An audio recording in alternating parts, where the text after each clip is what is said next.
bismillahi rahmaani rahim suñu bokku téléspectateurs yi nga xamante ni yéen a ngi ñuy seetaan fii ci mysenegaltv.com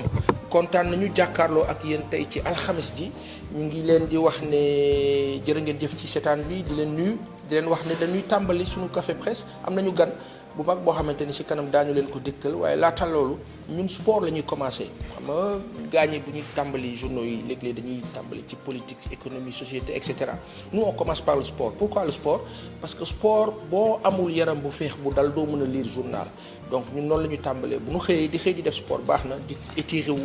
door a xool journée bi am na solo dañuy tàmbali ak sunu làmb dafa dikk ci combat Ama Baldé ak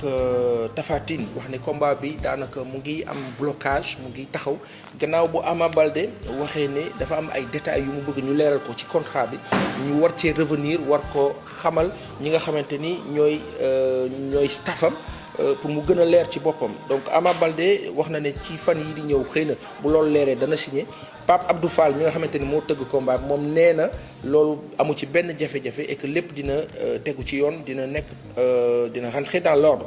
kii di Alioune Sarr moom di président CNG mu ngi xamle wala boog teg nañu nataalam di xamle journal bi di sunu lam nañu saison 2019-2020 li nga xamante ni mooy recette bi njëkk a dugg 1 million 800 francs CFA la ginnaaw bi ñu ne 6 promoteurs rek ñoo nekk en règle journal bi di stade di sunu kilifa boobu éditeur bu mag boobu di Mamadou Ibra Kane moom mu ngi ñuy xamal ne africains yi ñu ngi yëngal Europe bu baax ci Champions League bi mu ngi xamle ne Sadio Mané Mohamed Salah Ziyech ak Hakimi bu Dortmund Ziyech bu Ajax Amsterdam ñoom ñu ngi wane seen bopp bu baax fële ci Europe gannaaw bi nga xamante ni kii di Barcelone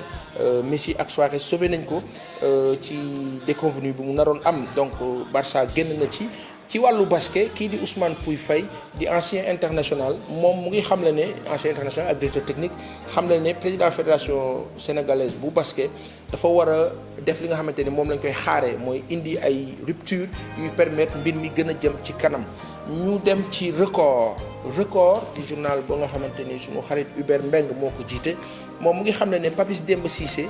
baadu dafa nekk di imposé wu ci kii di Aliou Cissé imposé wu bu ñu ko waxee mooy maanaam wane na boppam fële ci Europe jamono ji ba mu ngi nekk à la une de toute la presse européenne ñuy xam ne daanaka bokk na ci meilleurs buteurs yi actuellement ci 6 matchs dugal na 6 buts donc nekk na koo xamante ni ku ñu ràññee la Papis nag ñun ñoo jàpp sax ni dafa xaw a magal waaye magalul Papis du mag mu ngi toujours ci ligne bi di wane boppam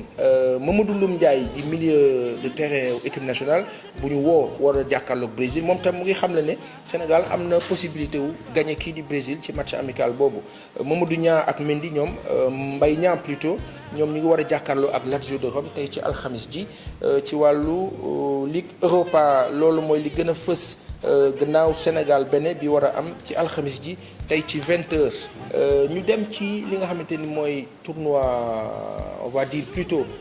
wàllu basket kii di Ousmane Pouye Faye ancien international ak directeur technique national mu ngi xam ne président de la fédération de basket sénégalaise de basket dafa war a dikk ci li nga xamante ni moom lañ koy xaar mooy ay rupture yoo xamante ni moom la ñëpp di séentu pour que processus bi d'évolution wu basket bi mu dem ci yeneen fànn yu gën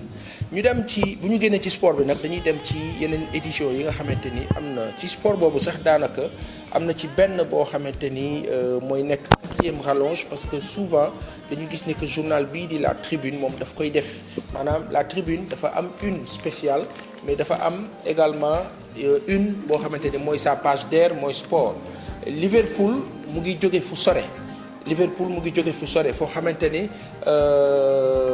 Liverpool boobu nga xamante ni ku ñuy wax Nkrumah suñu xarit boobu bëgg na leen lool ñoom ñu ngi wax ne que ñu ngi jóge fu sori ci seen match bi leen opposé woon ak Salzbourg parce que dem nañ ba encaissé 3 buts def 3-3 daal di heureusement Salah dugal 4e bi ñu daal di jël ndam li leen permettre ñu nekk 3e ci seen groupe boobu ñu bokk ci Champions League bi li nga xamante ni mooy ay propos yu Messi tenir par rapport ak kii di arbitrage bi wax nañu que Messi dañ ko sanctionné donc sanctionné dañ ko confirmé Sénégal Bénin ci coupe UFOA sur un air de li nga xamante ni mooy revanche Suarez qui sauve le Barça Lucas Digne moom mu ngi comparé Idrissa Gana Gueye ak ki nga xamante ni mooy Ngolo Kanté journal bii di L'As moom dafa ñëw ci li nga xamante ni foofu la tribune taxawee woon muy di directeur généraux yooyu nga xamante ni dañ leen wàcc ci seen poste direction générale bu IPRES ñu daal ne Macky Sall wàcc na kii di Mamadou Sy Mbengue waaye Mamadou Sy Mbengue moom wax nañu ne bañ ko fa jëlee dañ ko yóbbu fële ci SNHLM ñu daal ne conseil d'administration bi nga xamante ni nag moo waroon wàcce Mamadou Sy Mbengue daanaka Macky Sall da ko jiitu moom te normalement conseil d'administration boobu moo ko waroon wàcce donc kii di Amadou Lamine Dieng moom wax nañu ne moom la ñu nommé comme DG poste ci poste boobu nga xamante ni mooy directeur général bu IPRES Amadou Lamine Dieng journal bi di L'As aussi mu ngi xamal ne kii di Doudou Issa Niass dëddu na làqu na ñu di ko ñaanal yàlla xare ko àjjana gën a kawe naka noonu Khalifa Ababacar Sall moom demoon na démb seeti famille Layène yi ak famille omarienne yi waxtaan ak ñoom saafante gisante yëglu L'As mu ngi xamal également ne police nationale dafa am ay mutation yu bëri donc ci direction yi ci wàllu seen direction yu bëri yi nga xam dañu fa am ñu bëri ñu promouvoir 2 mois sans salaire loolu mooy li am ci wàllu PTB bi nga xamante ni ñu ngi déclenché ay grève illimitée PUDC moom am na 24 milliards yu Arabie Saoudite yu dugg ci seen gafaka. L'Observateur dafa dikk ci li nga xamante ni mooy grâce su Khalifa Ababacar Sall boobu nga xam ni kii di Birahim Seck di coordonnateur général bu Forum Civil mu ngi ñuy xamal ne grâce bi dafa am lu bëri lu si làqu Birahim Seck moomu également mu ngi wax ne bëggut wala boog li muy souhaité mooy bu président bi libéré wala boog décrété grâce boo xamante ni dafay permettre kii di Karim Meïssa Wade mu dellu si fii ci Sénégal te du fay li nga xamante ni mooy alal ji mu ameel sénégalais yi loolu kii di Birahim Seck yëglu na ko ci journal bi di L'Observateur. secteur téléphonie ak service bi nga xamante ni mu ngi fii ci Sénégal Free di société bu bees boobu nga xamante ni wala tour bu bees bu ñu jox lii di Tigo moom seen directeur général di Mamadou Mbengue mu ngi xamle ne ñoom am nañu capacité ak possibilité yépp pour dékku li nga xamante ni moo leen di xaar ci wàllu défi ak ay offres yoo xam ni dafay intéresser masse sénégalaise bi. Mountaga Cissé di consultant en technologie de l'information et de la communication nee na consommateur yi def attention bu baax ci offre yooyu nga xamante ni dañ ko morcelé maanaam dañ ko tas daggate ko mën na nekk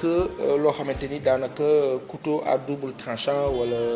mën na am double risque ci wàllu njëkk. Abdoulaye Wade ak Macky Sall gagnant ak perdant wu réconciliation bi loolu nga xamante ni am na ci àjjuma ji ñu weesu ca Massalikul Jinaan loolu L'Observateur bind na ko ci wàllu politique li nga xamante ni moo concerné kii di Adjara Camara ñu wax ne dafa ñàkk bakkanam fële ca technopole bañ ko fekk ca bassin ba wax ne daal ni ñu ko fekkee ñaaw na lool waaye dañu ne àndu tool ak sagom nekkul woon ko ànd ak sagom lool waaye wax nañu aussi ne li ñu jàppoon ne dañ ko rey daanaka thèse boobu ñu ngi koy dindi di wax ne thèse bi gën a affirmé wu mooy thèse suicide ndax dafa nekkoon lu mu doon menacé def ci fan yi ñu génn bu ñu dégloo ñi nga xamante ni ñoo rapporté ay jegeñaaleem. Ama Baldé moom nee na dafay xaarandi ci li jëm ci wàllu digganteem ak Tapha Tine ci loo xam ni daal ay paramètres la yu war a leeral ci wàllu contrat boobu nga xam war na ko signé. loolu mooy L'Observateur 24 heures nag dafa ni ubbi tey jàng tey dikk ci wax ne mu ngi nekk ci ñaari fànn ci ñaari anam moo xam ne boo xamante ne annoncé nañ ko wante amal bi nekk na lu jafe loolu mooy li nga xamante ni fës na fu mel ni Kaolack ñu wax ne am na lu ëpp 40 écoles yoo xamante ni daanaka ñu ngi ci inondation am ci 17 yoo xamante ni inondation bi dafa jégg dayo wax ne Ziguinchor am na daanaka li nga xamante ni mooy nit ñi dañu occuper yenn écoles yi ndax amuñu fu ñu dem Mbour am na déficit enseignant am na personnel boo xamante ni dafa màgget ba pare di feebar rek maladif Dakar banlieue moom wax nañu ne Pikine pare na pour accueillir élèves yi li nga xamante ne mooy Diourbel wala fi nga xamante ne mooy Diourbel wax nañu ne fourniture scolaire yi yi ñu war a jox écoles yi aussi am na ci yu disponible donc dina xaw a nekk luy soulager njaboot gi loolu fës na ci journal bi di 24 heures 24 heures bi dikk ci mouvement bi am ci police bi dikk ci chamboulement au rang yooyu nga xam ne Macky def na ko dikk ci décès maire socialiste bu Biscuiterie di Doudou Issa Niass dikk également ci li nga xamante ni mooy abonnement mobile wax ne 8 Africains sur 10 am nañu téléphone portable. Le Soleil dafa dikk également ci wàllu ubbi tey jàng tey boobu Le Soleil conforté ko wax ne état bi accords yi nga xamante ni am na ko ak partenaires sociaux yi mu ngi ci xamal ne dana respecter ay engagement am loolu fës na ci journal bi di Le Soleil di wax ne Macky Sall nee na nañu moytu nañu cultiver plutôt consensus de préserver stabilité sociale durable boo xamante ni mooy permettre ñëpp ànd ak dal loolu la wax ñu wax ne 3 millions d'élèves ñoo war a dem école jafe-jafe parents yi ci wàllu frais d'inscription ak fourniture loolu Soleil dikk na ci def ci jàngat bu mag décès wu maire Biscuiterie di Doudou Issa Niass Soleil aussi rendre na ko hommage bu baax Air Sénégal moom mu ngi gën di yokk ay lignes am di développé wu Soleil fësal na lu ni mel dikk na également ci 24 milliards yooyu nga xamante ni jox nañ ko PUDC saoudien yi ñoo ko def enquête ñëw na également ci wàllu njàng mi ubbi tey jàng tey boobu wax ne école bi mu ngi ci jafe-jafe pour rentrée académique bu 2019-2020 xam le ne dafa am benn baisse inquiétante bu am ci niveau élèves yi maanaam njàng mi valeur bi bokk wala bokk niveau bi fi mu waroon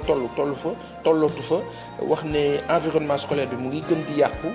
wax ne parents yi ñu ngi am jafe-jafe ak inquiétude kii di Adjara Sy di IA bu Dakar moom mu ngi xamle ne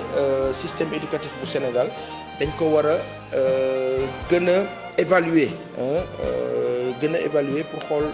li si sooke yëpp chamboulement bi Macky Sall amal fële ca IPRES SNHLM police et cetera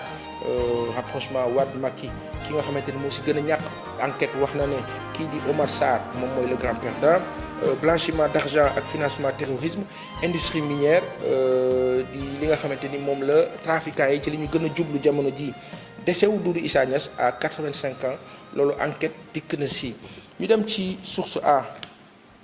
A nag dafa ñëw ci ak ñun ci benn dossier bu compliqué boo xamante ni mu ngay concerner li nga xamante ni mooy Saly ku wax Saly nag wax zone touristique wax zone bu bari activité jamono bii ñu toll nekk fu nit ñi jël comme jëmukaay wante dafa am benn rapport bu ONUDC def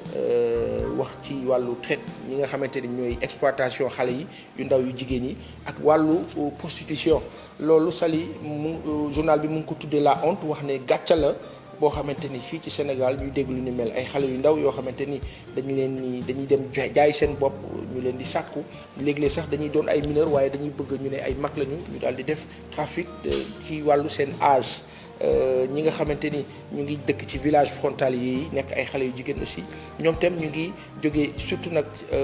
ci wàllu ñi nga xamante ni ñu ngi jógee Kédougou lu ci topp ñoom ñu ngi am taxawaay bu ñaaw bu jéggi dayoo am ay traitants yoo xamante ni aussi ñoo leen di dugal ci mbir moomu lu ñaaw la seen i pièces d'identité daanaka ay esclaves sexuels lañu ñu wax ne que dañoo jël seen i pièces d'identité di leen jaay comme daal ñu ñuy jaay ay bàyyi ma bu nekk lu ñaaw lu am foofu sa Saly 1 million de francs payable sur une durée moom la ñu fixé maître yi ay témoignages yu ñaaw yu sénégalais yoo xamante ni daal ku mel ni mairie ak benn Gambien bu tudd Fatou loolu am na ci journal bi di Source A. Oumar Sarr bu parti démocratique sénégalais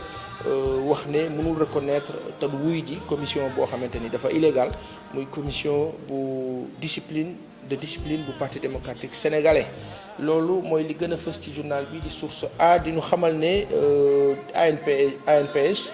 SICAP ak direction yu bëre Macky Sall jaxase na foofu am na aussi ñu mu jox ay chocolat noonu lañ ko tuddee entre guillemets urgence médicale ak judiciaire ñu wax ne défi la pour kii di Abdoulaye Diouf Sarr di ministre de la santé. quart de finale tournoi UFOA zone B Sénégal dina jàkkaarloo ak Bénin ci alxamis ji. kii di Cheikh Amar moom dafa dikk gannaaw accident bu metti boobu nga xam ne amoon na ko ci yoonu Touba bi ci ñi nga xamante ni ñooy sénégalais yi di leen sant di leen gërëm gannaaw bi mu sante yàlla gërëm Serigne Touba gërëm Serigne Saliou ak Serigne Cheikh Saliou moom mu ngi wax ne que sénégalais yi élan de sympathie ak solidarité bi ñu ànd fekk ko ci li nga xamante ni moo ko dal nekk lu ko touché lu ko bett aussi mu ngi jéggalu aussi ci ñi bëggoon ñëw këram te ñëw te gisuñu ko di wax ne mu ngi gërëm soxnaam di gërëm njabootam ay doomam ak famille am ñi ko jege di wax ne taxawu nañ ko bu baax a baax ak ñi nga xamante ni ñoo ko ñaanal ñëpp loolu fës na ci journal bii di Direct Info Cheikh Amar bi dikkaat ci taxawaayu sénégalais yi jëm ci moom. Walf Quotidien moom dafa ñëw ci Aminata Touré wax ne Mimi Touré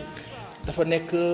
koo xamante ni daal daanaka ñu nañ ko sóor ci élection 2024 yi nga xamante ni moo war a am fii ci Sénégal ñu wax ne rentrée bi scolaire bi c'est à haut risque maanaam ànd na ak ay jafe-jafe grâce amnistie ak réhabilitation li nga xamante ni mooy obstacle ju taxaw ci kanamu Karim Meïssa Wade ak Khalifa Ababacar Sall.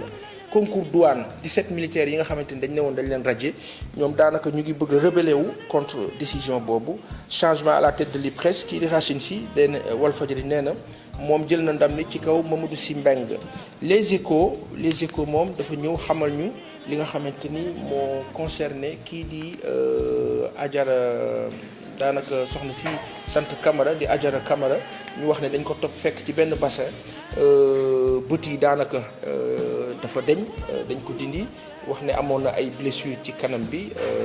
ndax dafa am ay jën yu ndaw yu nekk ci bassin boobu yoo xamante ni ñoo yàqate kanam bi loolu la autopsie bi feeñal xam ne décomposition bu yàgg bi daanaka wane na ni lu ni mel moo am ci journal bi Les Échos. Momar Ndao mu ngi tontu ñi nga xamante ni ñooy souhaité mu jóge boppu Ascosen nee na comprendrewul lu tax daal mu war a quitter boppu Ascosen te xam la ne ñi nga xamante ni ñoo koy attaqué ci réseaux sociaux yi mooy waa mouvement Frappe Dégage ak ñi nga xamante ni ñooy Ousmane Sonko wala Pastef bu Ousmane Sonko. Ascosen nee na du Momar Ndao rek ak Momar Ciss am na ñeneen ñu si topp ak leneen lu si làqu nee na depuis 15 ans mu ngi liggéey présidence de la République du Sénégal te mosul am dara lu muy yàq ci taxawaayam ci Ascosen loolu mooy li gën a fës ci journal bi di Les Échos di ñu xamal ne Ama Baldé ak Tapha Tine mën na am mu yàqu ndax Ama nanguwul signé contrat bi dafa laaj yeneen détails yoo xamante ni daanaka boo moytul combat boobu dana sooxe. remplacement wu Oumar Sarr ci FNR Momar Sourang mu ngi laaj Abdoulaye Wade mu tànn entre Bara Gaye ak Doudou Wade ñaari journaux ñoo ñu dese yoo xamante ni dama leen di présenter seen une laata ñuy dem ci suñu gan moo di Le Quotidien mu ngi xamal ne wàllu amnistie retrouvailles Abdoulaye Wade ak Macky Sall ak situation Sonacos kii di Modou Diagne Fada dikk na ci en long et en large wax ci xalaatam bu baax xam le ne amnistie pour Khalifa ak Karim Wade warul nekk préalable dialogue bi mu ngi xamle aussi ne Macky Sall ku dëgër la koo xamante ni neexuta daaneel wala neexuta song daal ndax wane na ko ci li nga xamante ni mooy septennat bi mu jógee mu ngi xamal aussi ne li nga xamante ni mooy Sonacos pour ñu redresser ko il faut que ñoom ñu am 16 milliards ci wàllu taxawaay changement wu boppu IPRES donc wax nañ ko daanaka presse bi yëpp ci la ñu dëkk quotidien dikkaat na ci choix des représentants du Parti démocratique sénégalais ñu ngi wax ne que FRN mu ngi corrigé kii di Abdoulaye Wade rentrée des classes syndicats yi ñoom ñu ngi menacé moment bi nga xamante ni Macky Sall mu ngi dalal xel yi. Dakar Time la ñuy tëjee Dakar Time dafa dikk si li nga xamante ni mooy corruption ak enrichissement illicite wax ne am na ay sociétés civiles immobilières yi nga xamante ni dañoo capté ay fonds yoo xam ni dafa waroon dem feneen wàllu expropriation mu teg ñu ci seen nataal kii di Bassirou Samba Niass wax ne mooy directeur des impôts et domaines xamal ne am na ay agents yoo xamante ni dañoo bokk impôts et domaines yu nekk ci mafia boobu Sénégal kon ay dóor kese moo fi bare loolu journal bi fësal na ko di Dakar Time session plénière ci affaire 94 milliards yi rapport bi dinañ ko présenter le 10 octobre loolu fës na ci journal bi nga xamante ni moo di Dakar Time suñu bokk téléspectateurs yi nekk fii ci Sénégal